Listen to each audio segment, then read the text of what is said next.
It's more than just your output, more than a bike. When you hear your shout out, you know it's all right.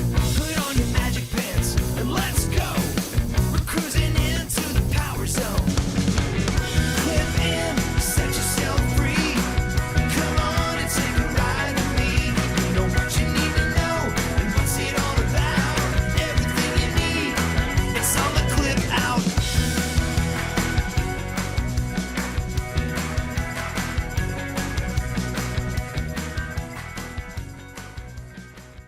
Welcome to the Clip Out Podcast, episode 310. This is Crystal O'Keefe. And this is Tom O'Keefe. So we are just a few weeks away from Disney World. We sure are. Which means we're just a few weeks away from our Orlando meetup.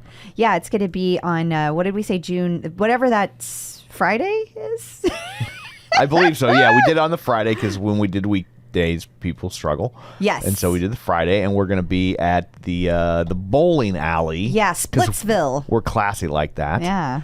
We're going to be at the bowling alley. It's called Splitsville. It's called Splitsville. It's in Disney Springs. And the idea being that we wanted, since we are going to be staying on property and we don't usually rent a car when we're there, we wanted to be someplace close by, but also accessible. Splitsville was nice enough to work with us. So Yes. There's a lot of people that have said that they are coming, and we are so looking forward to meeting you guys. And we hope that others of you listening will join us. And as I will well. be in a Disney days. Yes. Because I'm just freebasing Disney for Yes. like 5 days at that point. Yeah, and I'm pretty sure you'll find a way to have some kind of Mickey bar, even though we are not on property. Well, we're on property, but they don't have Mickey bars there, so I don't think I still think you'll find a way. I don't know how it's going to be all melty.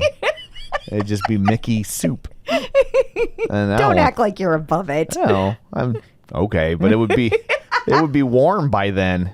That sounds kind of gross. I do love. Honestly, I don't know that I've ever had a Mickey bar in the park. Really? Only on the cruise ship? I only have them on the cruise ships because so when we go on the Disney cruises, this is a real first world problem. Oh my God. When we go on the Disney cruises, like the food is amazing, and as we know, I don't like amazing food. Yeah, you like your very 8-year-old boy food. Right. And so a lot of times for the dessert, I'll be like, oh, that dessert's very fancy. I don't want it.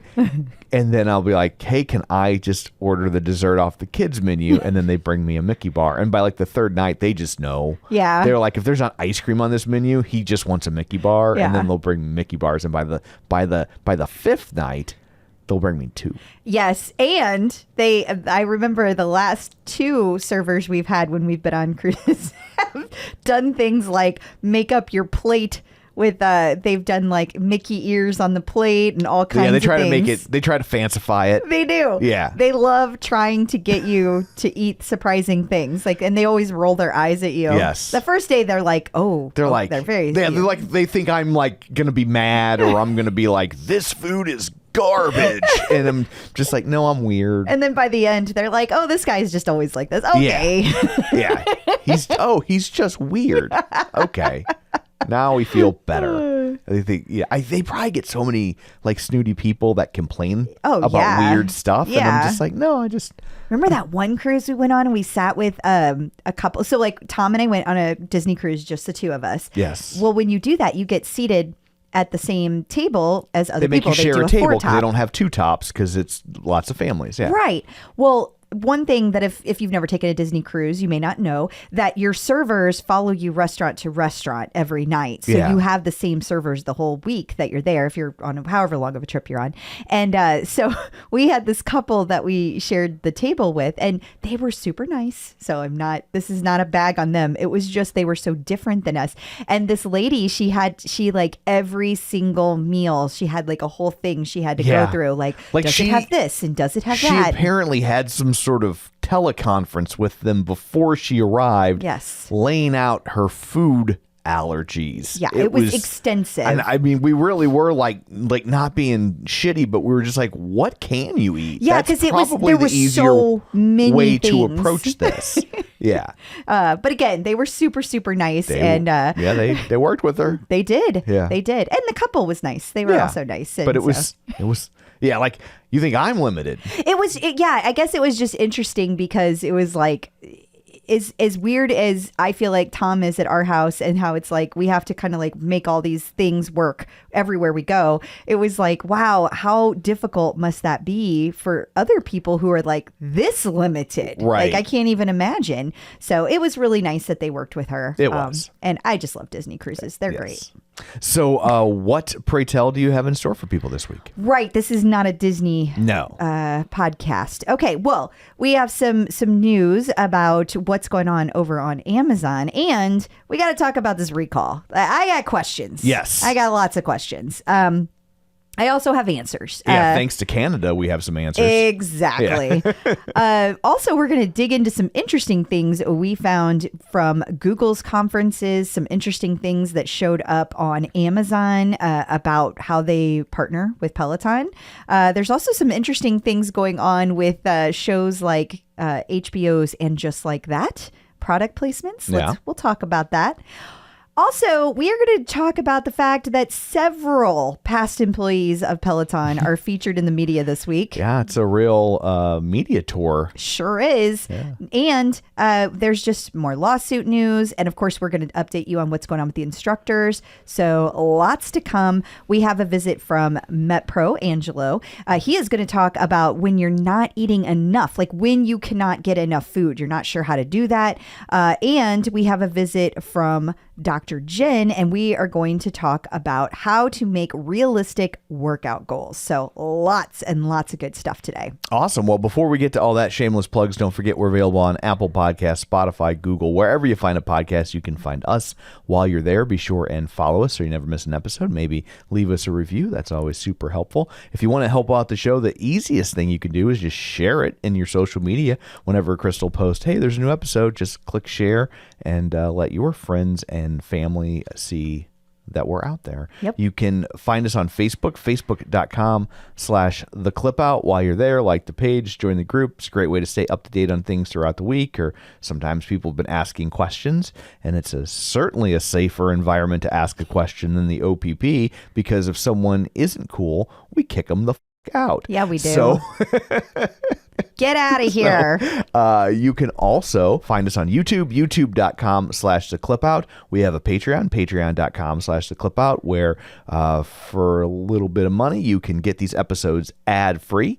And if we get them early, you get them early. And there's lots of bonus episodes. So we just finished up the timeline. So we've gone through each year in the existence of Peloton and just kind of walked you through the major events of each year and all that. Also, if you don't want to hear us talk about it, lives over on our website. You can go take a gander at it over there.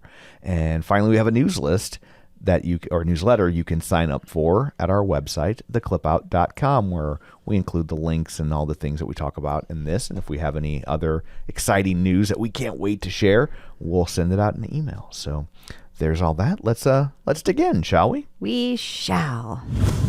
Peloton in the news. So the Bike Plus is now available on Amazon. Yep. We knew it was going to happen eventually. I wonder what took so long. Well, remember whenever they first put this up on Amazon, don't forget they have a self-delivery option. Right. So, or self-setup. They didn't have that in place for the Bike Plus at first. So they had to make some changes to be able to, for people to put it together themselves when they get it. Ah, that swivel screen. I don't know. I mean, that's really the only major difference from a setup standpoint, right? I don't know. It should be. I say that in all seriousness. Like, it should be. There seems to be. But the handlebars go on a little differently. Right. The seat goes on a little differently. Yeah. I mean, things just look a little bit different. So, Okay. I mean, if you're listening to this, you probably are. Well, maybe you don't have a Bike Plus. You might have a bike. Yeah. I mean, it doesn't seem like there's tons of people who only have a tread or only have a rower. That's true. Like most people's entry point was the bike, Yeah. or the Bike Plus for some. But so. but if you're an app user and you're looking to finally get a piece of equipment, you can do that over on Amazon. It's 8% off. For all I know, it's like that everywhere. I Yeah. just happened to think it was interesting. So Yeah, for sure. But I guess with Prime Day coming up, and we know Peloton's taking part, and maybe it will be It'll go all the way up to 9% off. I think there's going to be some good sales this year on Prime Day. I really do. Every year, I'm just like, what's the big deal? And then people buy a bunch of stuff, so it really seems to work for them. But I'm always scrolling through the deal, and I'm like, don't care. Well, I think for us, we buy so much stuff on Amazon all the time. That's true. That Well, bad. Amazon, I feel like Amazon Prime Day for me are things that like, oh, I've been meaning to get those, and that is a good deal. Right. It is cheaper right now. And I've been on the cusp of buying, so yeah, I mean, you got me. A lot of the stuff I buy, like I see on my deal sites, and I'm like, oh, I could use a remote-controlled cockroach. And That's a real purchase, people. so- That's a real purchase. that's a great price on a remote control cockroach. Do you know how much those normally are? You got me, Amazon. I'm on board. Now I'm like, how many can I make? Like 9 of these roaches all be controlled from the same remote? Oh, that would be amazing. Can you imagine how much Brian would freak I would be the the- F out? Lord of the roaches. I would love to see you do that to Brian. Just have one like scoot across the floor. He would die. He would. Does it save us money on college tuition? Let's talk recall, shall we? Yeah. So we talked last week about the recall. We did talk about the recall. It was the headline of the episode. Thanks Right. for listening. And Put the shit together. Come on. Did you think you'd remember the title of the episode? But after we recorded, there was a follow-up recall for Canada. Right. And they were a day or two behind, and they have issued a recall. But within the verbiage of their recall, there was some information that seems very enlightening, and it's information that we didn't get in America because the man doesn't want you to know. Yeah, I mean, I don't know about the man, but I do know that, okay, so they're saying in Canada the issue seems to be most prevalent for users that are taller than 5'11" or weigh over 250 pounds. So Snooki, you're safe. Yeah, Snooki is very safe. And I feel like that is important information because remember, we've only seen 35 complaints of injuries that have been occurred in the United States. Now, Canada's only had one incident, 0 injuries. Well, that's because they're all wearing hockey pads. I'm sure. When they use their Peloton. I'm sure that's so it. they're protected. But in all seriousness, I feel like this would have been really good information to have.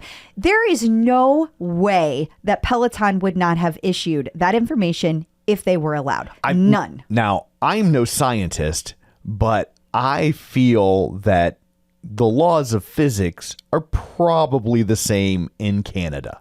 Well, yeah, exactly. Exactly. Now, if you're buying a paperback, they break it off in Canada. That is true. I don't know what the hell they got against paperbacks in Canada, but every paperback I ever bought was like, it's $6.95 in America, it's $7.95 in Canada. Yeah, Canada just hates readers.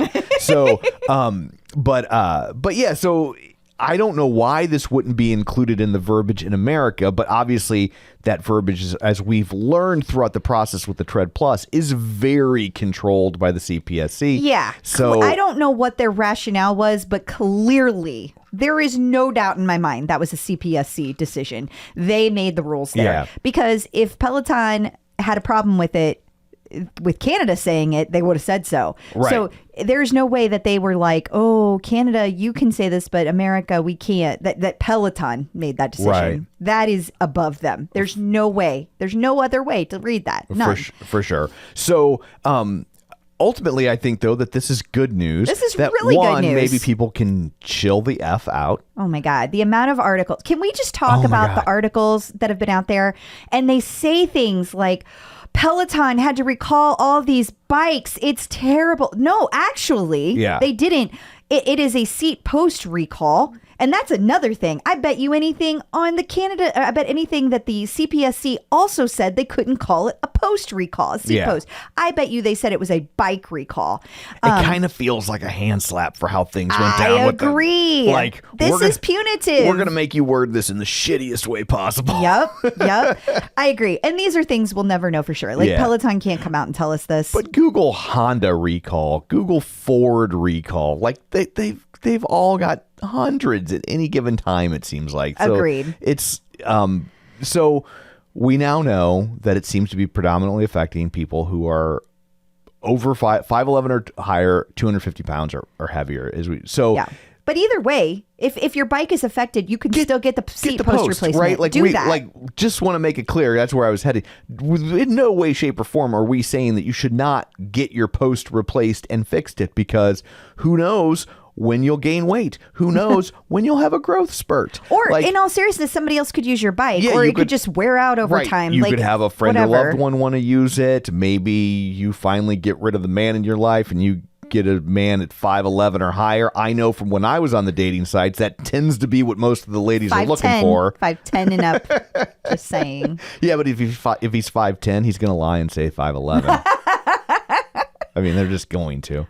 But also, if you get a chance to, if you do decide you're going to replace it, it's super easy. You just go to the link and you ask for it. It's the easiest thing. Yeah. So easy. And they ship it to you and you put it on yourself. You don't have to schedule anything. It's very, very, very simple. And we haven't had to do it because you have the Bike Plus, but everything I've heard people talking about online, it sounds like it's a super simple thing to swap out. Like, I know I would be intimidated by making that, but everything I've read, people are like, oh, this is no big deal at all. Yeah, I will say, now this is coming from our bike fitter, Ask the Fitter, the gentleman who was on, and he did my whole bike fitting for me.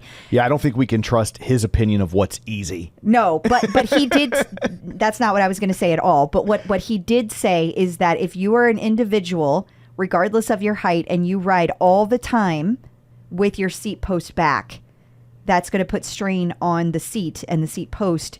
So if you do that, you probably need to go ahead and get a new one, replace it. Yeah. Especially if you're on the heavier end, because you're putting more strain on that. Sure, so that makes sense. Yeah, absolutely. Google I/O 2023 occurred last week, and they did something with Peloton. I don't know. This was so tech, I just glazed over. But you were excited, so tell me about it. Well, it's talking about how they have worked together with Peloton, and how because of that, they have been able to do, you know how we talked this year about that it was on Samsung Gear, that now the app was on and it integrated. This is kind of referring to that integration that occurred. And so they were really excited about how they were able to make such a good fitness experience for the members and support Pixel Watch, the Pixel Tablet, Pixel Fold, all those things. So that is pretty exciting. That is. Yeah. I got a Pixel.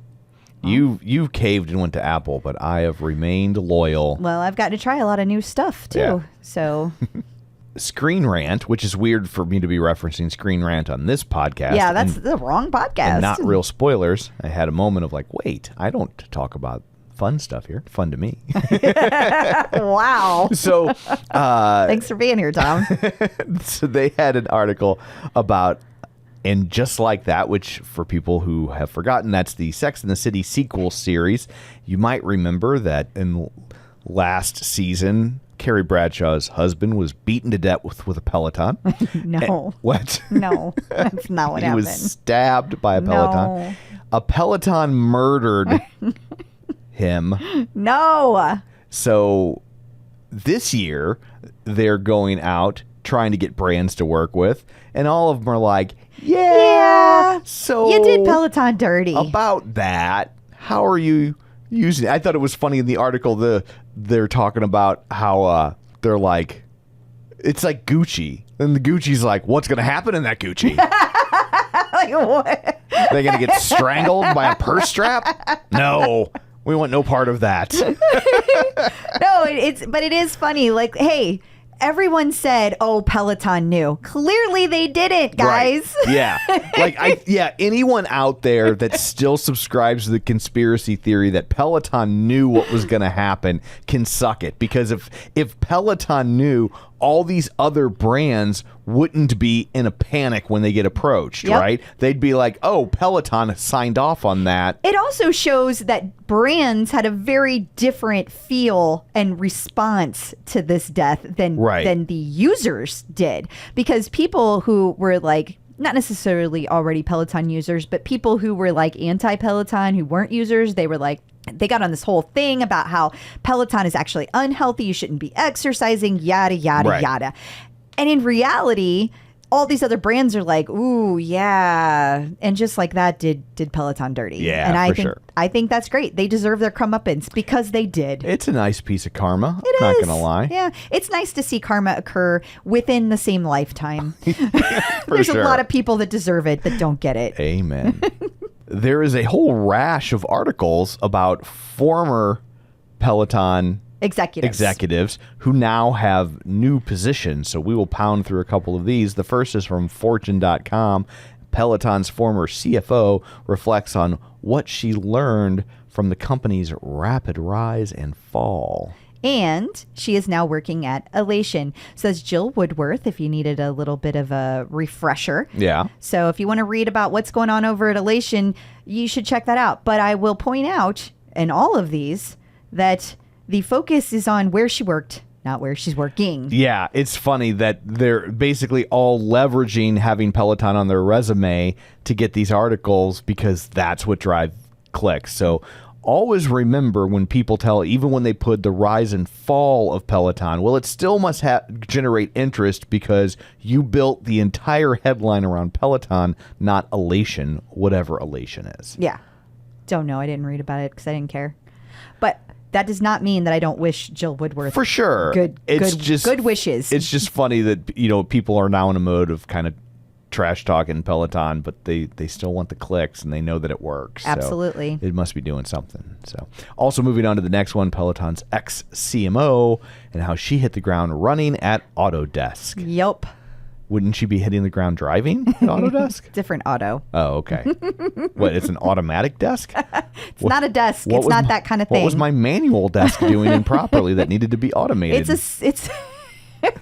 It's a software company. Autodesk has nothing to do with cars or desks. Correct. Well, Dara, you got your work cut out for you. Well, she's already launched 3 major brand campaigns. So you need to get your first thing needed to be rename this company. I bet you they all had to do with what's his face, Ryan Reynolds. Yes.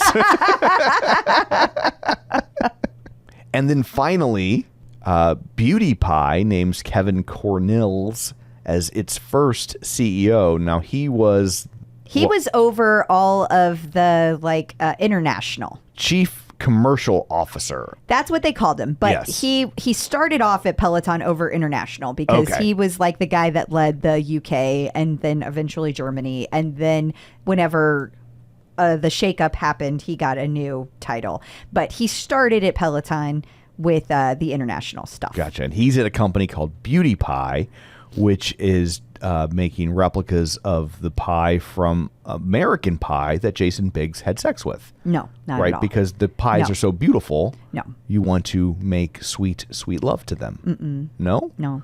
Well, then why do you care if a pie is beautiful? It's a cosmetics company. I like to think all pies are beautiful. It's a cosmetic company. Except the lemon Hostess pies. Those were gross. I didn't eat them. That's too fruit You adjacent. don't eat any fruit pies. No. Like, you're so weird. How do you not like apple pie? How is that possible? Ugh. I like Warrant, and they sang cherry pie. That's true. But you won't eat a cherry pie. No, I will not.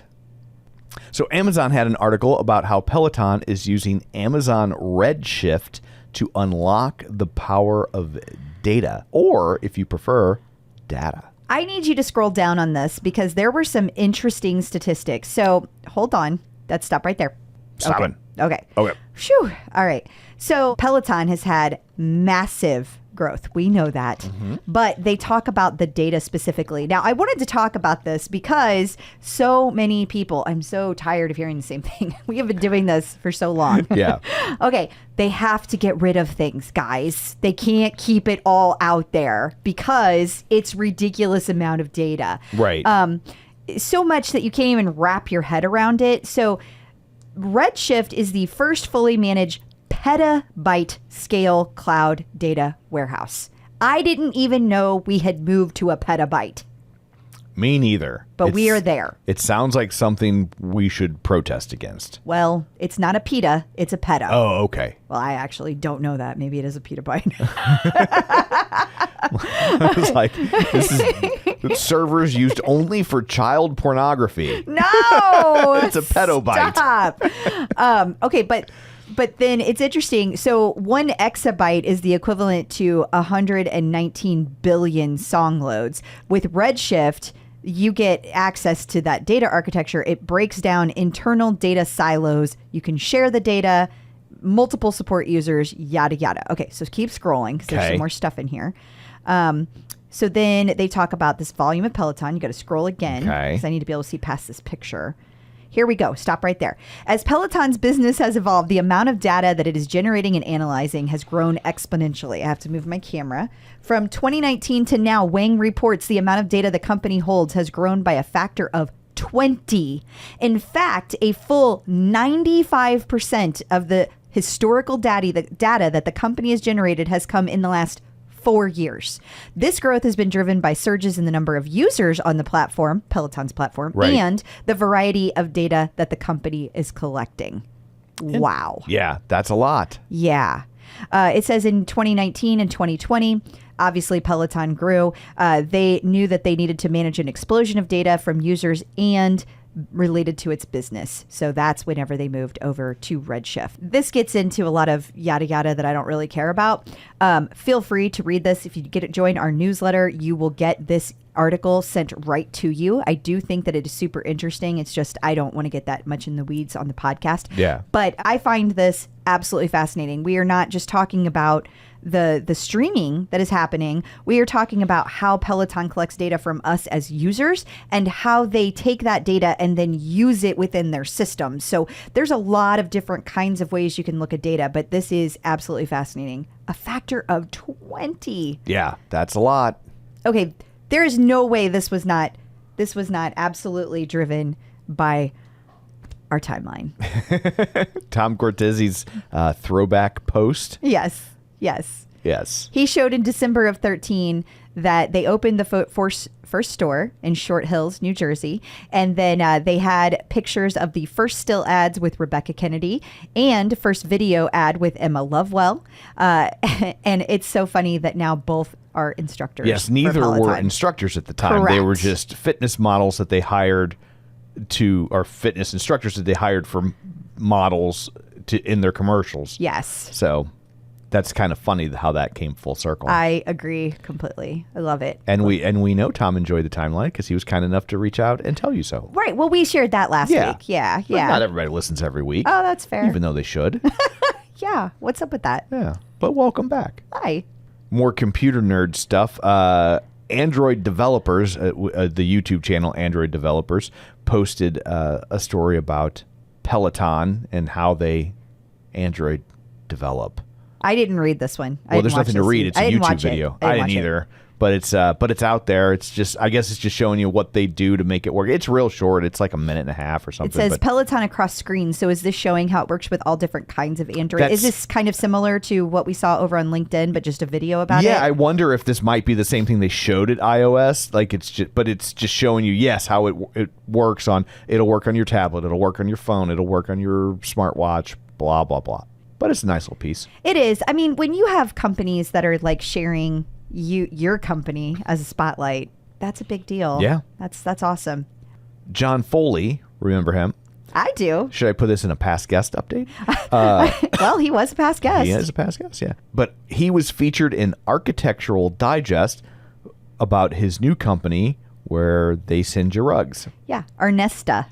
Which does still not cause anal leakage. It still sounds like a drug, though. It does. But I'm actually more intrigued by this after seeing this. It's the first time I've seen pictures of the actual like rugs themselves, and I am like, that's a rug. I do like that. Well, and apparently, because I did scan this article, and he talks about that it's not just them dropping off a rug at your doorstep, that they'll come inside and help you, I guess, move stuff, or if you got to put it under your bed, they'll help you move your furniture so you can put it down. So it's a little bit more than just, here's a rug, people. Yeah. So well, and it's also it has a lot more character to it than I thought it would. Like I was picturing something kind of plain, and this looks like crafted. Like this looks like something that has been created, not just produced. Yeah. If that makes sense. So I'm curious where it's going to go. I don't know. We might have to get one, Tom. Got to support John Foley. I think he's doing okay. He needs us. Peloton in court. Who's suing Peloton now? Who's suing Peloton now? It could be you. Yeah. Won't that be fun? Well, but is it? Can it?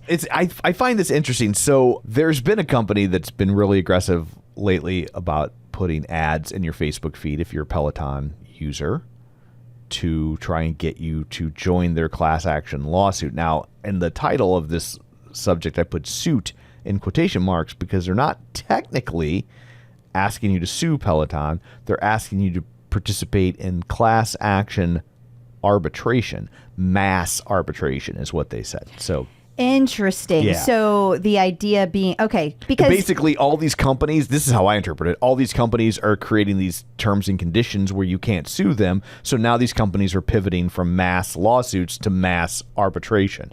I don't know.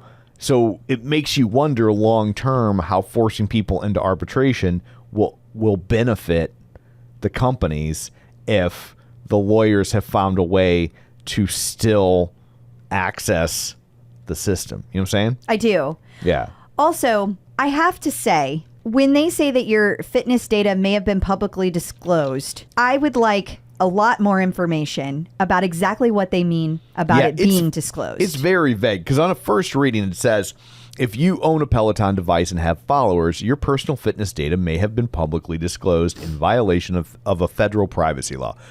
And that seems kind of vague. My guess is it's purposeful. Oh, yeah. But it's like if you're on a Peloton and you let people follow you, well, then you shared that information. That's the thing. Like it says, do you have followers on your Peloton account? You can make it private. That is your call. Yeah. Peloton is making it available for you to share your information with your followers by making it public. At any time, you can change it to be private. So I have chosen not to make mine private because I want to interact with people about the podcast. Even though there are times that I really, really regret that. But in all seriousness, this is a decision you as an individual are making. I do not believe that Peloton is responsible for that. And you have the ability to opt out. Now, you didn't have the ability at the very, very beginning. So if this goes all the way back to the beginning, potentially, maybe, but you still knew that you were sharing that information. Right. You didn't have to exercise in that capacity. And at the end of the day, why do you care how people see what you are doing for your exercise? I don't understand. Yeah. It's not like you're sharing with people that you have cancer or that you take a certain drug every day. Right. So why is this a thing? Because it can be. Yeah, because these people just want money and they want to go after Peloton. My point is, I've had people ask me about this, and that's why I'm spending so much time on it. That's why I'm digging down into this, because at first blush, there are a lot of people that are just going to be like, I would just like the money, thank you. Yeah. But I think you need to think about you need to take accountability for what you chose to do. You chose to be a public person, especially in this case. Like, I even understand like the Purge lawsuit. Like, I think it was dumb, and I don't think they should have won. But I understand as a consumer, if you're like, oh, they're doing this class action lawsuit, if I fill out this form, I might get a check for $40. Right? Okay. I mean, if Peloton has to pay that money, they're going to pay it no matter what. So I might as well get my $40, right? Like, I've done that with these class action lawsuits in the past. But this one just seems. This seems like they're really, really grasping at straws. Yeah, like I like in a way, I can't help but think if this is kind of a good sign that like the things that they're going after are getting they seem to be getting exponentially ridiculous that maybe they're running out of like real things to go after. And so I don't know. But anyway, we don't tell you about this to encourage you to do it. We tell you about it just because we think it's dumb and we wanted to mock them. Yes. That sums it up nicely. Yeah. And now that we're done mocking them, we're going to take a little break. And when we come back, Dr. Jenn is going to have tips for you on how to make realistic workout goals. So stick around.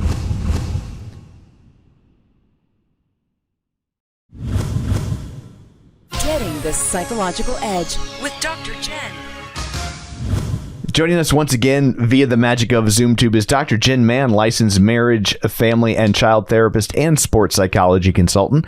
She was a 5-year national team member in rhythmic gymnastics and sports psychology for USA Gymnastics. It's Dr. Jenn. Hello. Hi. Hello. All right. We've got a question from Austin Lynch here. He says that he has 2 things. One, he wants to get back into a weekly workout routine and to set realistic goals for himself regarding the type of exercise that he needs to reach these goals. So I guess that was 2 all in one. Not a well-worded question. Goals are? So no, he doesn't. He doesn't. Okay. So it sounds like he needs to work up to kind of building up a workout program pretty much from scratch. Yes. And the number one thing I would say is start slow. That the worst thing, the biggest mistake that I see people make is they do too much too soon, and then they either burn themselves out or they get injured. And that's a really important part of kind of the psychology of getting yourself into a workout program. There are a few things that I would recommend. And look, obviously we're here because we love Peloton. And Peloton has a lot of different programs that you can start with, like a beginner strength program, or intro to spin, or intro to the tread, or intro to rowing, or things like that.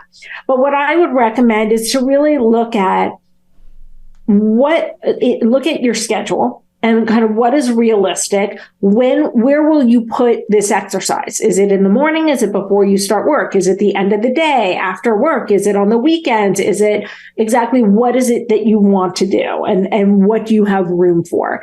And I would start really, really small. It is better that you under goal yourself than over goal yourself, because then you can exceed your goals. And part of what we're also doing is helping you see yourself as someone who keeps their commitments to themselves, because that's an important thing to build on. So what you may want to do is start with either doing 5 minutes a day. Like you could do 5 minutes of core, maybe twice a week, and 5 minutes of upper body strength twice a week, 5 minutes of lower body, and then maybe a stretch class for your other 5 minutes.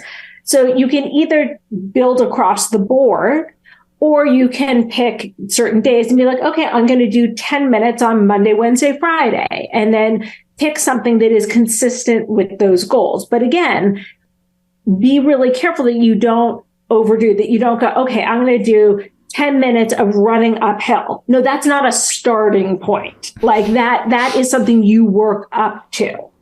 You want to really start slow and build. And I also recommend working with someone like Crystal, who has a background in kinesiology, in sports, in how to create a balanced program, because I find at this point, I could probably write up my own schedule of kind of workouts. Do I do that?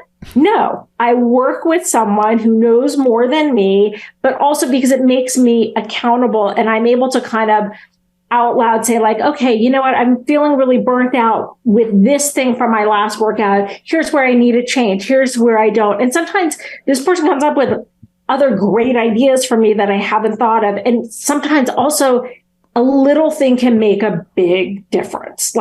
I switched from leading up to a very, very long run that Crystal and I are going to be doing together. I switch a bunch of my strength workouts from which is regular strength workouts to strength for runners in the Peloton program. Yeah. And that it's a shift that kind of made me kind of a little more excited about doing my strength work again, because it's a lot of balance. It's a little bit different. It's different people. It's all that sort of stuff. So I really want to recommend that you also sample different things.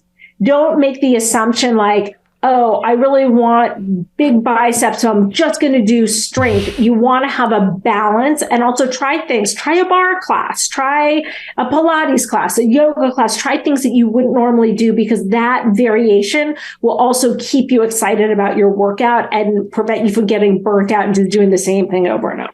You know, to that point, that you should think about talking to somebody else to go through that. Even people who program their own stuff or do that for a living still get help from other people. And I have found, just going through my physical therapy experience, that there's been a lot of things that we have done that have been super helpful that I never would have done on my own. Even though I know some of them are helpful, I wouldn't have thought to use some of the things that we've been doing. And so sometimes you need that outside voice to challenge yourself. Absolutely. Yep. That's the best way to get out of that rut. And I think that's an awesome point. Yeah. Awesome. Well, thank you so much for all that. Until next time, where can people find you?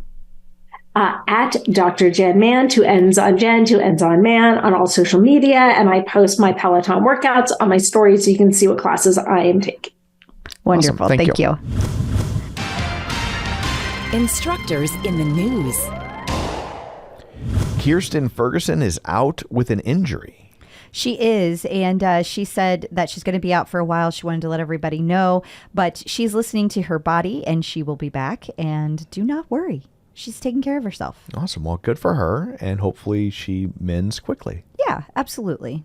Kendall Toole hosted a watch party for her big cornhole debut. She did. That happened. Come on over to my house and look at my cornhole. Probably some disappointed people when they're like, oh, that's a game? Well, now I'm here. Yeah. I can't just leave, I guess. Yeah. So, and I don't feel bad saying I don't know what happened because I don't follow any sports. Same. But do we know how she did? No. Okay. I don't. Sorry. I guess she must have done halfway decent or she wouldn't have invited people over to watch. That's fair. I would think if you lost or lost badly, you wouldn't be like, come over and watch me get my ass kicked at cornhole. I will also say I would have maybe shared a video that you didn't miss then. I'm sure there were lots of good and bad. The little bit we've watched of these things, it's like, I mean, you win some, you lose some. Yeah, for sure. And it can turn so quick. Yes. Well+Good sat down with Logan Aldridge. Yes, and he talked about what his body has taught him. Well, the whole article was about that, and they asked several people, and specifically Logan talked about his experience with having not an arm and how that's affected him in his life and how it's changed things. I love how open he is about this and how he always wants to help other people. Yeah. And he talks about how he's talked about this many times on the his classes and other things about how his mom was like, it's just an arm. And I think that when he talks about reframing things, that's a big piece of it, that a lot of what we do when we struggle is reframing things. For sure. And he had to learn that at an earlier age than most. Yeah. But at some point, we all have to deal with difficult things, and learning to reframe is a good way to do it. So yeah, everybody talks about his situation from his perspective, which is fair. Mm-hmm. But like, it really, if you pivot a little bit and look at it from his mother's perspective, right? In that moment, she probably thought she lost a child. Yep. And so when she found out that he had quote unquote only lost an arm, that probably was oddly a relief. And you know what I mean? That she went from, oh, I thought I wasn't going to have a son, and now it's just, her words, his arm. Like, yeah. Okay, I'll take that deal, because she probably spent a few hours thinking she lost her baby. Yeah. I totally agree. And those moments can put a lot of things in perspective. Absolutely. It's good to pass it on. Olivia Amato is going to be doing a meet and greet at the Puma New York flagship store. Yeah, I think it's the same place that Alex did his. That would make sense. And so it says that it's going to be on Saturday, May 20th at 2:30 p.m. I'm sure that's Eastern time. And if you haven't already, it's probably too late because you needed to RSVP very quickly because it's limited capacity. So I hope that you get to go if that's a thing you want to do.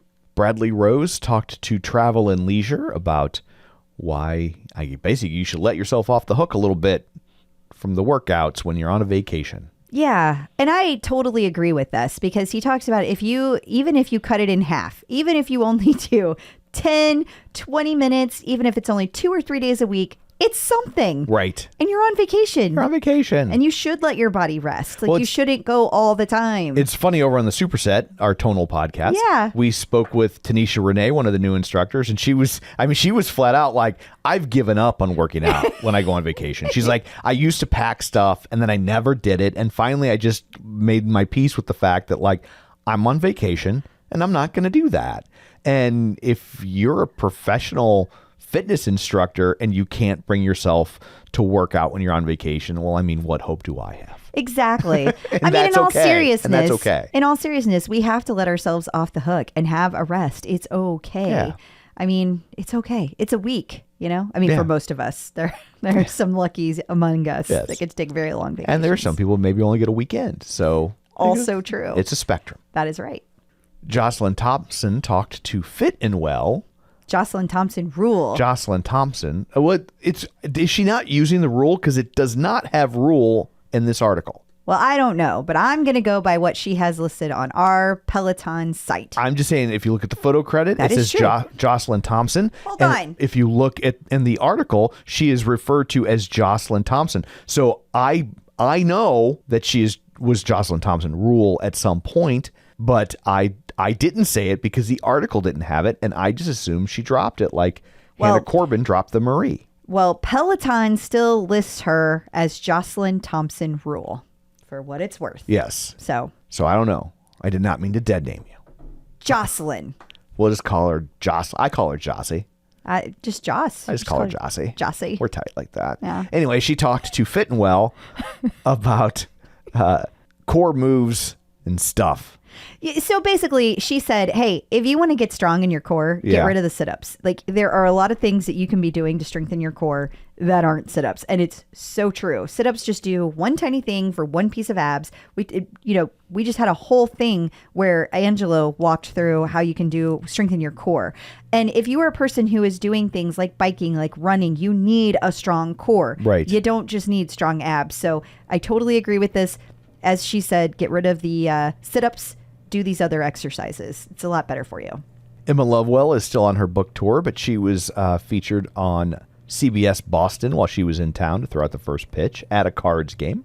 Yes, and a Red Sox Cards game. Yes. So, For us, it's a Cards we were game. pretty much there, basically, is what we're saying. And she threw out the first pitch, and she was very happy with how it went. Just adding that as well. Well, that's good. That's stressful. to She throw looked out a first completely pitch. calm. She looked completely calm. Yeah. Yeah. She was very, very relaxed. And that can be a mean crowd. Boston can. Yeah, I mean, the Cardinals crowd is really nice. If she would have done here, she would have never had to worry because, like, baseball town, we love baseball here. Yeah, but St. Louis is so behind the curve, they're probably like, who's she? Yeah, and that's so true. Jenn Sherman is participating in a Philadelphia Eagles Autism Challenge, if you want to kick in. Yeah, I thought this was nice because her husband Brett posted about it, that they're going to be, it's for Philadelphia Eagles Autism Challenge, and you can just donate, and it's all going to go towards this challenge. So I thought that was really cool. Absolutely. And speaking of Jenn Sherman, Jenn's Men is doing an auction of their own for charity. They are. Mitch Clairfield is leading the charge on this one. And there is a wonderful opportunity. You can have a ride in the front row at PSNY on June 11th, 10 a.m. They are taking over the entire studio. And you don't have to do anything except show up if you win. Like, how amazing is that? You don't have to wait in line. I will say the front row auction our raffle portion has already taken place. Oh, okay, I'm sorry. However, but wait. There's more. There's more. They are now doing an auction for a second row bike Ooh. spot. So you still have an opportunity to donate and potentially win. That's still going on, and I believe it will still be going on by the time this comes out, let me click the link just to make sure. I looked at this afternoon. Yes, it closes on Sunday, May 22nd. So if you listen to us right away, May 21st. Sorry, May 21st, which of course you should. Then you still have a chance to do it. And if you're listening to us later, well, you deserve to not win. No, stop it. And if you don't want to do any of that, you just want to donate, please feel free. And it's the 7th annual Spin for a Cure Peloton ride, and it's going to happen in person this year. And keep in mind that you can still ride along at home if you want to. Yes. And that's going to be very exciting, June 11th. And the cure they're looking for is for Alzheimer's, because I don't think we actually said that part. Oh, in my head we did. That means I'm forgetting things. Uh-oh. No, I think it's related to the accident still. I would tend to agree. Doing so much better, but I still have moments. Mariana Fernandez posted... Do you want me to take this? Yes, because I didn't understand what the hell's going on in I this. explained it, and you still didn't understand. You're like, they did a time mile. And I was like, what is it? Well, don't they time all their miles? You guys are timing everything. You got your watches and your Stravas. No. Okay, so all the run coaches, to be a coach, you have to complete a mile in a certain time.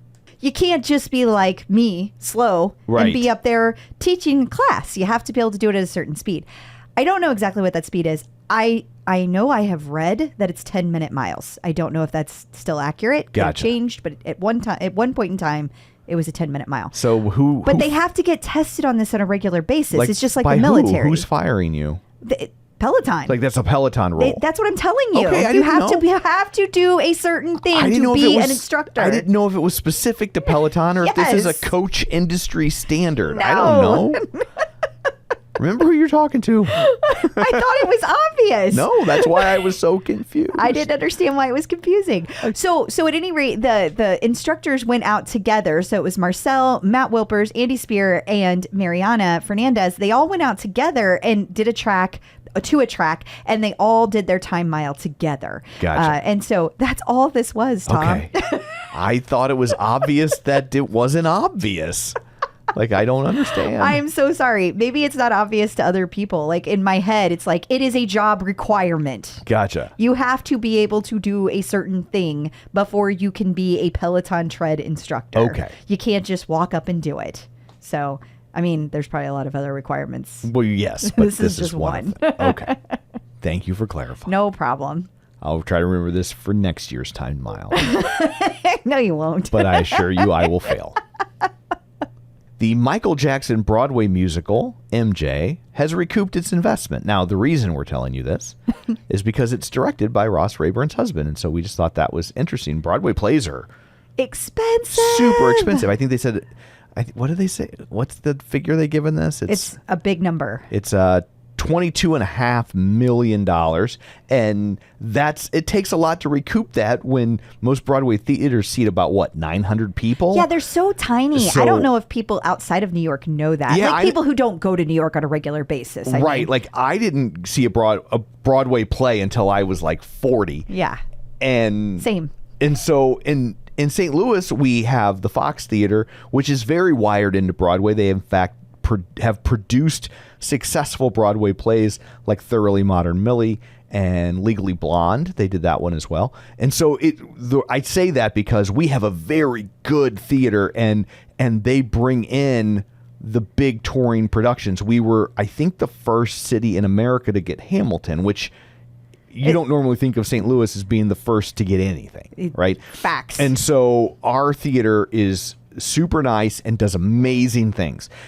But it seats like 4,000 people. So when I hear New York, I just think everything's bigger. They all got to be bigger us. So than I that. just always thought Broadway theaters were like super big. They're like 3,000-4,000 people. Yeah, when we walked in, I was like, whoa. Yeah, and I did the same thing the first time I walked in, and I was like, oh, well, that's how things run for 15 years. Yeah, exactly. Like you're putting through 40 people a night. So well, and then just to put it in perspective, since it opened on February 1st, it has played to 750,000 people. Yeah, and it's going on tour.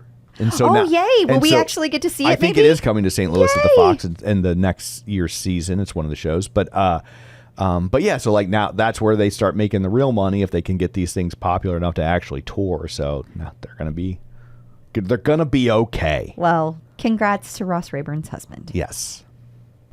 And coming up after this, Angela's going to talk to us about tips for when you're not eating enough. And there's a reason I can't give you tips about that.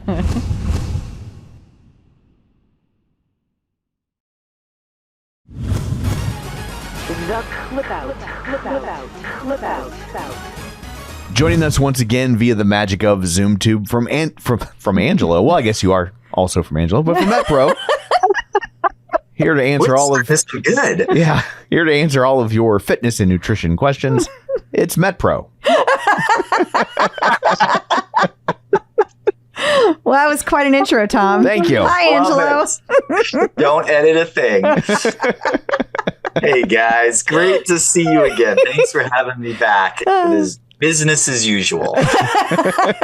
And yet you still come back time after time. He values our professionalism. Of course. Never a dull moment. Well, this is kind of the reverse question than what we typically see from people. Julie Ann would like to know how to deal with not eating enough because she doesn't get all the macros on her plate. She wants to make sure she's doing all the things, but she's having trouble eating all the food. Sure. This is actually common in the health and wellness industry with people who have a good, clean, healthy eating routine. Because if you're eating typical healthy foods that incorporate a lot of vegetables in particular, it is very filling. Somebody who's eating now, talking the old, traditional standby bodybuilding meal, egg whites, oatmeal, and then at lunch, grilled chicken, broccoli. The reason these foods are used is because they are so satiating, filling for the amount of calories that are being consumed. But if you want to add macros and calories, it is very easy to do so by food substitutions. There are other foods that are equally as healthy, equally good for your body, but are denser when it comes to calorie content and macronutrients. And it's what I'm often doing with clients who are really pushing for performance. They'll reach a point where if I can get more calories and energy pushed through them, they're going to add more muscle to their body or maintain more muscle. They're going to recover quicker. They're going to have more energy going into their sport, their runs, whatever they're doing. And that's one of the primary ways I get my clients to have that leg up in the performance arena. But they'll reach a point where they can't eat anymore. They're stuffed if they eat brown rice and broccoli. Mm-hmm. Can only get so much of that. So that's where you want to use food substitutions. So I'll give you a handful of those. We'll do some for each category. So with proteins, you can eat a lot. You'll get a lot more calories. You are going to get more calories from red meat, but it's not always the ideal calories because the reason you're getting more calories is there's a higher fat content in red meat. You're still usually going to be good to go with chicken breast, fish. Those are still going to be your mainstays. And as long as you're getting an adequate amount of protein, you don't need to be filling up and pushing more of that. I don't think that's the macro you're missing. I'm guessing that's not the macro you're missing because to get, 30 grams of protein is, 3 ounces of a fish, 3.5 ounces of a piece of chicken will get you 35, 40. It's so easy to get high amounts of protein, even from a small piece. So that should be a non-issue. From there, don't keep adding a ton of protein. From there, that's where you want to move on to the other macros. So the next thing I'm going to talk about is vegetables. These are the lesser influencers. With the vegetables, move away from the high fiber, non-cooked vegetables if you're trying to get more in. So move away from broccoli, cabbage, asparagus, cauliflower. Those are all so filling. Do a cooked vegetable like cooked squash, zucchini, cooked green beans. You're going to be able to eat some, and it's not going to sit as heavy in your stomach and take so long to break down. And that was not a robust list by any means. Lots of vegetables when cooked, especially if they have a higher carb content. And if you're not worried about carbs, you're trying to get more, that's where you can do things like corn and potatoes and squashes that are denser in carbohydrates. That's all fine. Those aren't bad foods if you're trying to get more carbohydrates. Probably the easiest, lowest hanging fruit is substituting the types of carbohydrates for like meal carbs. So instead of doing brown rice, try switching to a whole wheat pasta. So it's going to be very similar, only just moderately higher glycemic load. It is not the villain people make it out to be. The reason that pasta is villainized is because it is so dense in carbohydrates. You know, you have just a small thumbnail full of pasta and you've already gotten, 20, 30 grams of carbs. So just have a small bowl of pasta and that'll bring your carb intake way up with very little difficulty.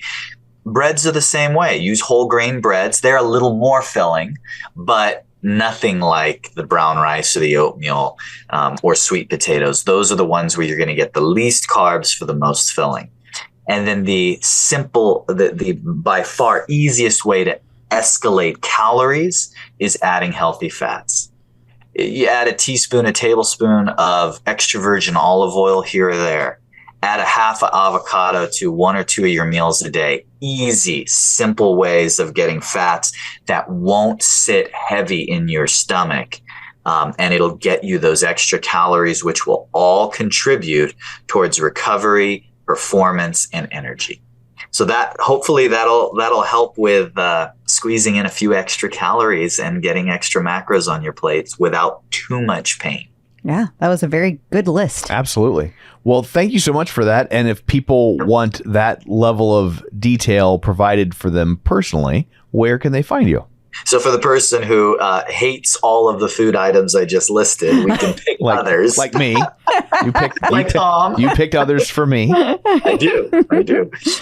Metpro.co/TCO. Great. Thank you. Thank you. Thanks, guys. Peloton artist collaboration. There is a new artist series because it's been a week.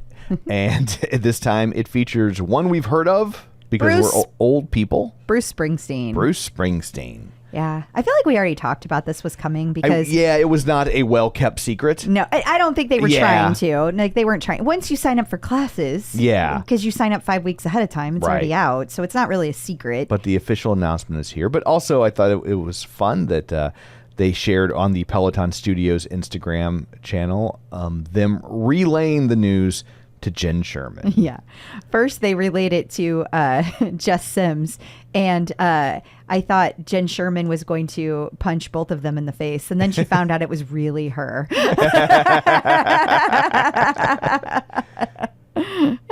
She was like, is it really happening? Don't fuck with me. I love it. So congratulations to Bruce Springsteen and to Jenn Sherman. Yes. 10 years she's been waiting for that. Yes. Checking out the competition. PC Magazine is reviewing the Averon, yes. Strong Series rower. Yes. And the only reason we are talking about this is because it is a direct competitor to Peloton's rower. Right. And it doesn't look as nice, I'll tell you that. No, it doesn't. It looks smaller. Like it does look smaller. It doesn't look as long. Yeah. And the reason that people seem to really gravitate toward this one is because it's more based on gaming. So I thought if you just kind of went down to the pros and cons list, we could just run through that. So they say that it's very comfortable, nice high seat, it's adjustable foot carriage, excellent rowing coaching, 507-pound rider weight limit, and it supports multiple media streaming services. However, it has a clunky interface, the speakers could be louder, and a lackluster workout music selection. So I say all that to tell you, if this is something you're looking into, maybe someday Peloton will put everything out there that you can use it. Another thing to consider, Peloton probably has plans to add some kind of game to their rower. Well, with all the gaming people they've been hiring, right? They've been hiring gaming people left and right. So that seems like a good bet. Also, like what's it work out to be compared to a Peloton rower? I don't remember how much the rower costs. The rower is, I think it's like, it's pretty expensive. Okay. I'm going to say it's like $3,000. Okay. Yeah. But I just thought, like, if you already got a Peloton membership. I mean, I agree with that because can't you're imagine. still going to be paying a membership fee for Averon. Right. So I definitely would agree with that. Actually, if you scroll down, it might compare to Peloton in the pricing. Nope. So, Well, that's interesting as well. here we go. There it is. Oh, Yeah. that's the bike. Why would you compare it to the bike? What? Why? Motor track rowing versus the Bike Plus. Going to compare to the tread, then compare to a tonal, a mirror, So basically, they're just putting anything that's connected I to know. fitness in here. Okay. and a hydro, but not a Peloton row. Makes sense to PC me. Mag, get your shit together. Maybe they haven't tried one yet. I don't know. That's weird too. That is. All right. Well, Other connected fitness. Peloton's got the tracking ads on, don't they? They do. I'm Good God. getting all the Peloton ads, which must just be because I'm talking about it because I don't think I've gone to their site. I believe it. Yeah.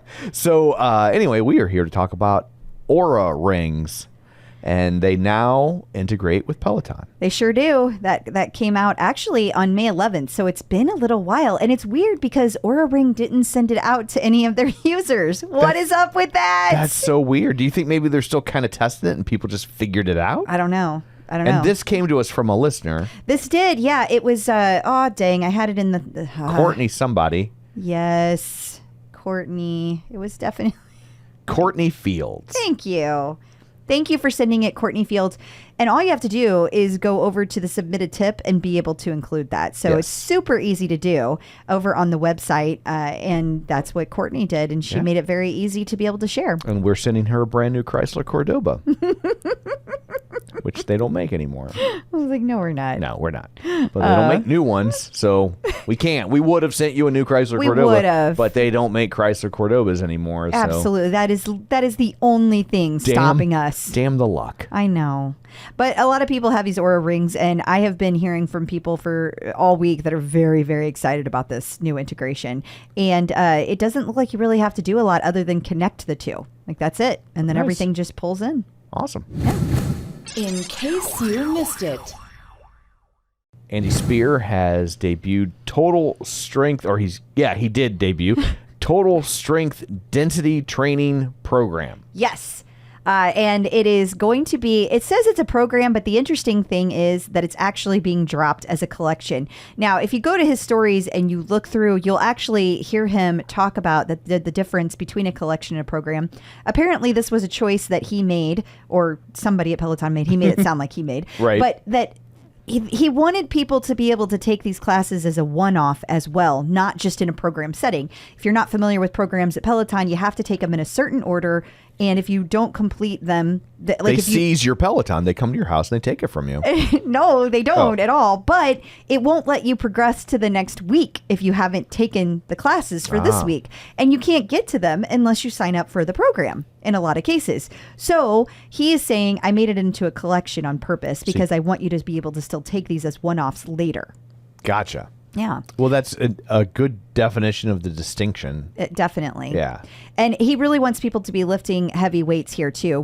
He said this is not really for people like you can use it in any way. You can use it with lighter weights and you just add some more reps on and it becomes a completely different kind of workout. But if you want to do it the way he intended it, the idea is to build the lean muscle and you need heavy weights for this. I haven't taken any of these classes, so I have no idea. Just I'm sure that because he is a good person to teach these classes, that he is going nice and slow and explaining everything, and that's what you always want to see when you are lifting heavy weights. Absolutely. And Alex Toussaint had a tease for people this week. He sure did. He listed on his stories, which is why we have a very shady picture here. He is in the audio booth over at Peloton, and he said, I hear you. Outdoor walks are coming soon. I got you. So you can plan on Alex Toussaint having outdoor walks very soon. There you go. Peloton birthdays. And we have one birthday this week, and it is Christian Van de Velde's. Did I say that right? Van de Velde. Van de Velde. Yes.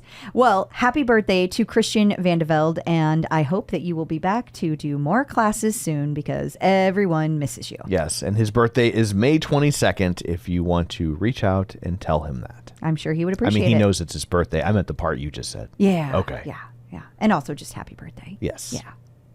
And coming up after this, we're going to talk to Carl Holubowich. He participated in the 3rd annual Peloton Corporate Showdown. It's when a bunch of people from the financial sector get together and raise money for the Expect Miracles Foundation, so stick around.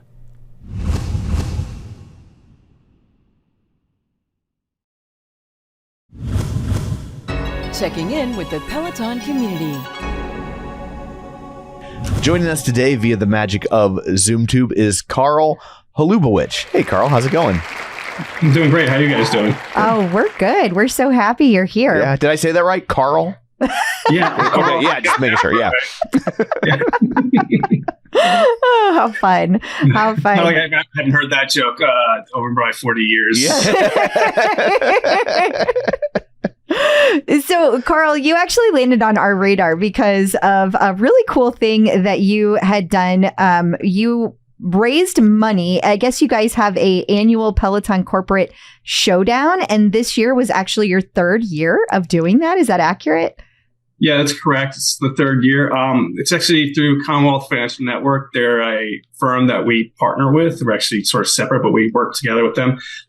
Sent around a notice saying, hey, they're throwing this event with a bunch of other financial firms joining in. Started, during the pandemic 2 years ago. And so this has been the 3rd one. Avid user of Peloton, have the bike, have the tread. So like, hey, if it helps raise money, I'm going to help raise money for something I'm doing anyway. So I thought it's great to participate. Well, and it's not like a small amount you guys raised, $44,000. That's a ton of money. That's not nothing.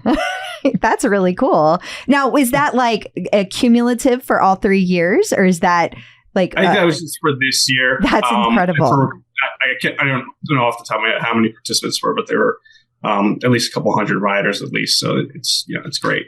I was like, it's the financial industry, so you're like, it was just the 3 of us. Yeah.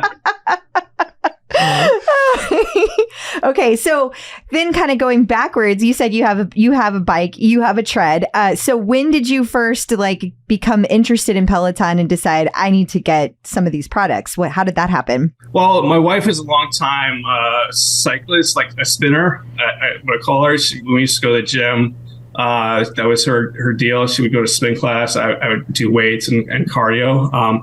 And 3 years ago for her birthday, which is coming up on Sunday. Oh, happy birthday, Emily. Happy birthday. Getting her the Peloton bike was her birthday present. That is so cool. Okay, Yeah. so Did she ask for one? I was like, did she ask for one? Because, the whole dreaded commercial, the Peloton commercial, we have to.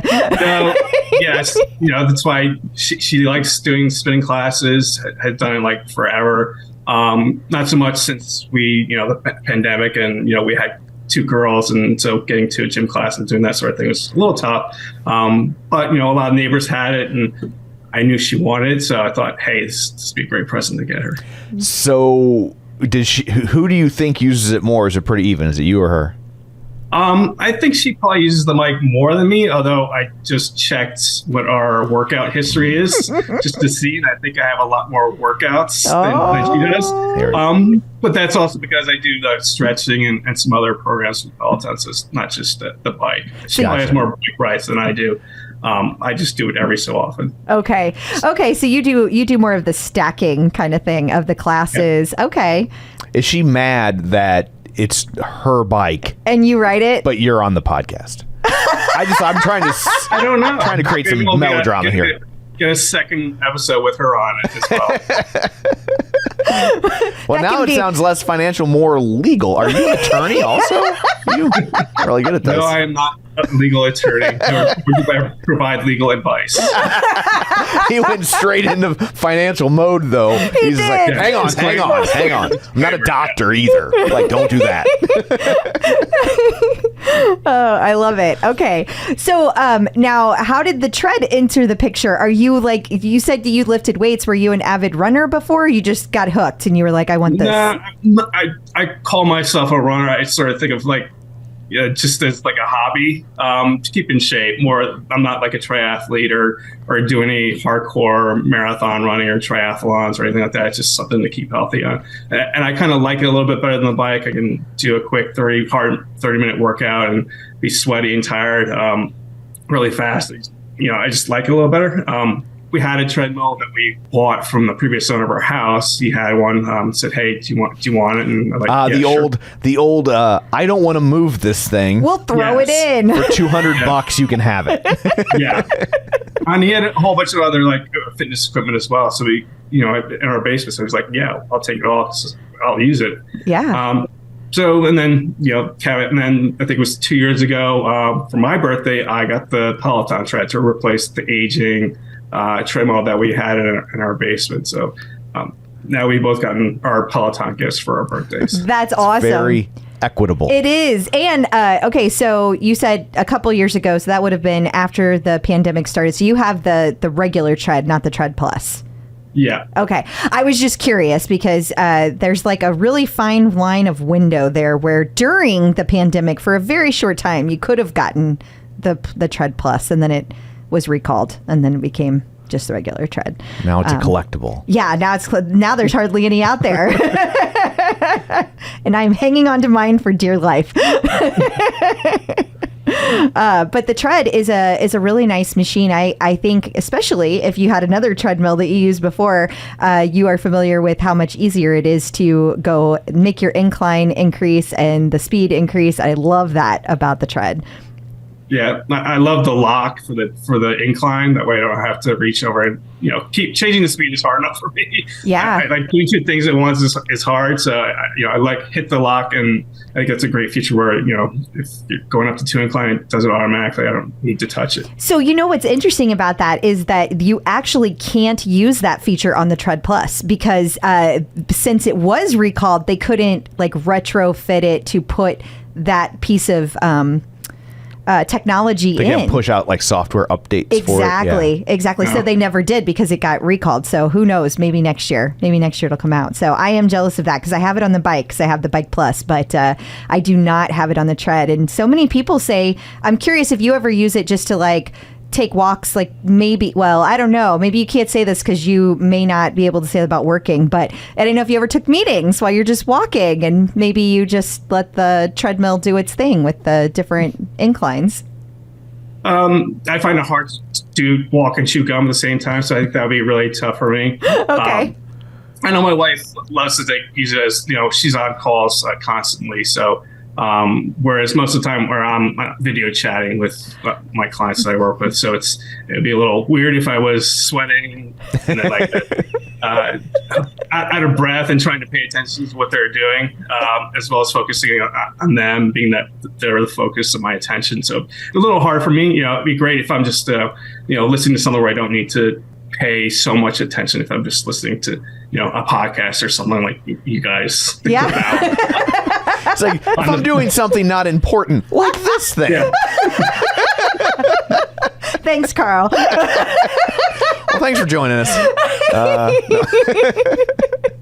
That's awesome. So we've alluded to the fact that you work in the financial industry, but like what specifically do you do?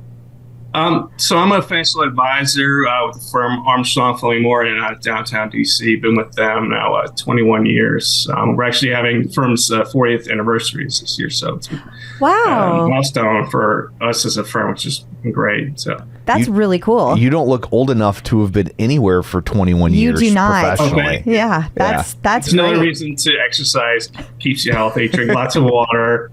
So It's true. Like, did you start working there when you were 11? I don't know if I trust this firm. They're using children's labor. No, I'm actually 42. So started as an intern there out of college, just looking for a summer job, full time to stay in DC while I was in college, so I could pay rent and go out and buy food, and just stumbled. Half of where I am is because of luck and just stumbled into a great firm and haven't left because it's been such a great experience. That's awesome. great. It's so rare for anyone to stay at one job for that amount of time, but especially their first job. It really is. That's like marrying your high school sweetheart. Yeah, that's really special. That's cool. That's neat. Yeah. I'm also curious, like with the people you work with, since you guys did this to raise money and you were working with other firms, are there a lot of other Peloton users at your firm? I think just one or two. We do have a couple runners in our firm. We actually did the DC half marathon relay last I think it was last spring or fall. So we have a couple runners. I don't know if they're active Peloton users. I know one. I'm friends with her on Peloton, connected with her. That's cool. She's had her second baby, so I don't know if she's back up on the bike yet or not. Yeah, she might be otherwise preoccupied taking care of a child. Yeah, that'll do it. It's hard to find time to work out with the little ones running around or not even running yet. That's really hard. So whenever you guys have your challenge, tell us how it works. Did you, is it based on minutes? Like how does it all come together? I think they pretty much take care of it. It's you have a list of classes you can choose from at specific times, like join a specific class at 7:30 a.m. or evening. And everybody has their own. Every company has their own specific hashtag, and then they just track who shows up and track your output. So it's I think on our end it's pretty easy. We just have to show up and do what we normally do on the bike or tread or whatever, and just do our workout. And gives you a little extra motivation, knowing it's for charity, to just hey, I'm going to turn that resistance knob a little bit to the right to make sure I boost my output a little bit more. I love that. Oh, so the metrics are like if your output's higher, you do better, more money gets put in the Okay. Yeah. So whenever you when you're raising the money, so are people raising it based on like how many miles you do, what your output is per class? Like, tell us how that works. Or do you remember? It was some combination of number of participants. So the company that had the most, riders on their team got some credits. Exactly how the money was raised, I didn't get into the details too much. I'm like, hey, I'm just here to ride and do it to the best of my ability. You were like, I showed up. That was my contribution. It's like that's fair. That's how I do this show. It's the same philosophy I have. I'm getting Yeah.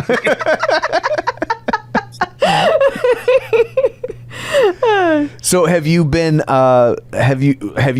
athletic or into fitness your whole life? Were you like doing sports in school or? Yeah, pretty much my whole life. I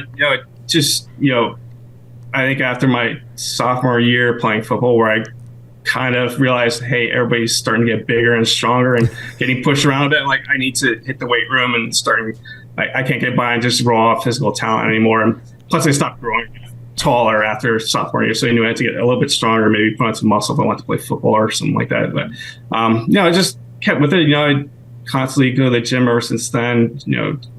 For no reason other than just staying healthy and kind of keep in shape as much as I can. Yeah, that's awesome. So do you have any like Peloton instructors that really like you, that resonate with you, especially if you come from like a sports background? I'm always curious about that. For running, I like Matt Wilpers. I love the fact that, his post and pre-run stretches are like, hey, if you're a runner, you don't like stretching and you're probably not good at it. So like that fits me to a T. So I must be a runner. It's just so boring. Yeah. And I always like the Adrian Williams live DJ runs. Those are always fun. The DJ John Michael. Those oh are my God. fun. DJ John Michael he just brings a whole new level of interesting and energy. I love it. I love it so much. Yeah, but those are probably my two favorites. But I'm constantly trying new. If I haven't done their ride, just filter of 30 minutes. Okay, who haven't I worked with, and just try them out and see what it is. The one thing I will avoid is some of the stretching from the female instructors, where they may get into positions where I'm like, I can't even get there, so this is not going to work for me. So you don't like to stretch with Hannah Corbin, is what you're saying. It can probably help out, but I don't think I'm that advanced yet, or get there yet. Or is that just the story? Is it more like your wife was like, no, absolutely not. You go back to stretching with Adrian Williams. That's enough for you. not why we bought Andrew's this. pretty flexible too, so give him credit. He can bend, and I know bend or so. I'm stretching low. I'm more like Matt Wilpers, can almost reach my toes. Who also came from the financial industry. He so this did. all comes. I did not know that. Yeah, he was a CPA back in the day before he switched to being a coach. Isn't that fascinating? Oh, that's pretty cool. He actually posted earlier this week "Happy Tax Day" from a former tax accountant. It was like a picture of him back when he was. Yeah, it was really cute. He looks like he looked ironically like he was 12 years old because he was so young, and he has a baby face. Like he always looks young. That's why they call him the baby face assassin. So do you? And because he kills people.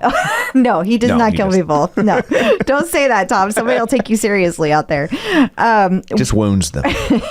Do you ever take Power Zone classes over on the bike, or do you? I know you said you just kind of drop in and out of the bike, so I didn't know if you have any of those. I've done them. I find the power zones are like the hardest for me. I like the intervals and the hit and that sort of thing where I can sort of get a rest in between. If I find like the power zone is just really, really tough for me sometimes. So it's if I see a class like, do I really want to do that? I'm like, no, let's do something else. Whereas, I'll do a really hard run for a long time, but on the bike, I don't. It's just really, it's just not my thing. I think it's the one thing I just can't get to. That's okay. Everybody has different things. And that's really the coolest part about Peloton is it can meet you in so many different places depending. It doesn't really matter where you are fitness wise or what you enjoy. There's something for everybody. Do you? Yeah. Sometimes I think there's too much. It's a lot. It is a lot. It is a lot. Especially we've been watching Peloton since back in the big day when it was just the bike, and it was like they used to call their classes that were like strength classes and things like that. They used to call it Beyond the Bike, and that was before they even had an app, and it was a very, very different world back then. So it's kind of fascinating. To that point, though, you said you had a lot of other equipment in your gym. Do you use Peloton for any strength training or anything like that, or do you do totally off the tread? You do your own thing. Usually do my own thing. Like I use the Fitbod app. It's great because you just plug in whatever equipment you have, and it like just throws out a program for you, which is I find great because I get into the rut where I do the same thing over and over again, and it just gets repetitive. And it's great that they mix it up. But, I'll throw in like a core strength program, every couple of days. Try and keep the belly in check. I think especially this, but that's good. So, do you have any advice for people that are maybe just getting a Peloton? Just try new things. Just be open to even if it looks hard. They're not gonna kill you if you have to dial back the resistance or slow down. Just give it a try and see what you like, because that's the only way you're gonna find what may actually work for you is to just try new things. Yeah. Speaking of, have you ever taken classes with Bex Gentry? If you like Matt Wilpers, I could see you liking Bex. I'm just curious. Yeah, I've taken a couple of her running classes. She scares me when I'm like, she's going to like her threshold for like running pace. I'm like, well, I know I have to dial it back. At least Matt Wilpers, I could probably get on the lower range. Bex, I'm like scared, like, all right, here, we're going to go to a nice, easy, medium pace, 8 miles per hour. I'm like, no. I know. She is so, to me, it's hilarious when she's like, okay, we're going to start in a jog, anything 8 or below. I'm like, Bex, my sprint isn't even an 8. We are on a very different levels, my friend. No, but I definitely realized, hey, okay, I just, and you get a feel for the instructors on who's, and I also like to look at, what the class plan is, and they might have added that recently, so you'd see exactly what they're going to do. So I can mentally prepare myself. Okay, there's like a 6% incline hill coming up. I'm like, oh, okay, I need to maybe dial it back and just save a little energy. Where I've down shoulder pass, hey, I like zoomed out real fast, and then we're moving on to a different section. Like, I'm like spent. Didn't really plan for that. I get a feel for the instructors. What after a while, like who does what a little bit and who pushes a little harder than others. Which is nice. That's true. I have to say it's pretty funny though that the financial planner person is the one checking the class plan to find the exact right. Yeah, that's what you want. That tracks. That does. Yeah. It does. That's great. I love it. You don't want somebody like Tom who's just winging it out here. No. Yes, I am winging it. So, what is your leaderboard name? It is Sweaty Carl. That's great. I think that's self-explanatory. Sweat. I did discover using a headband helps a lot for me. It's by the end of any workout, it's drenched, but at least it keeps my hair out of my eye, and I'm not getting sweat in my eye and I have to stop or do something. So it's great. It always amazes me that those instructors, the female instructors in particular, that use hairspray and then go run. I'm just like, how are you doing that? And then they're get the they sweat. Have eye makeup on, and it doesn't. They've got all special designed in a lab by NASA. I don't know. Susie Chan the other day was saying that she was running and she was like, I purposely did not use hairspray today because she was like, because the other day I did and it got in my eyes and it stung. And I was like, just basically all you guys were just blurry for the whole class. And I was like, that sounds terrible. Although I'm feeling a little left out, all this talk about hair. Oh, I'm sorry, Tom. Yeah. We'll get you some eye makeup for your next This isn't very run. inclusive. Yeah, that's true. Sorry.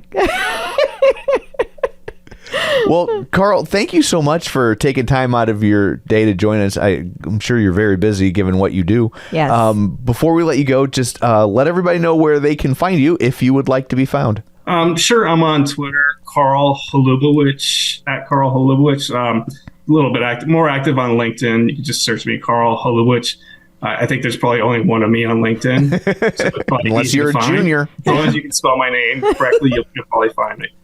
Okay, that's awesome. Yes. Well, thank you again. Yes, thank you so much for joining us. We greatly appreciate it. All right. Thank you for having me, guys. This is great. It was a lot of fun. The Clip Out.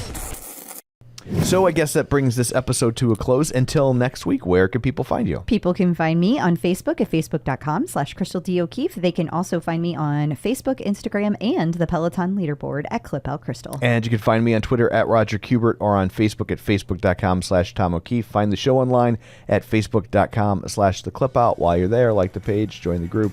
And don't forget our Patreon at patreon.com/theclipout. So that's it for this one. Thanks for tuning in. And until next time, keep pedaling and running and rowing.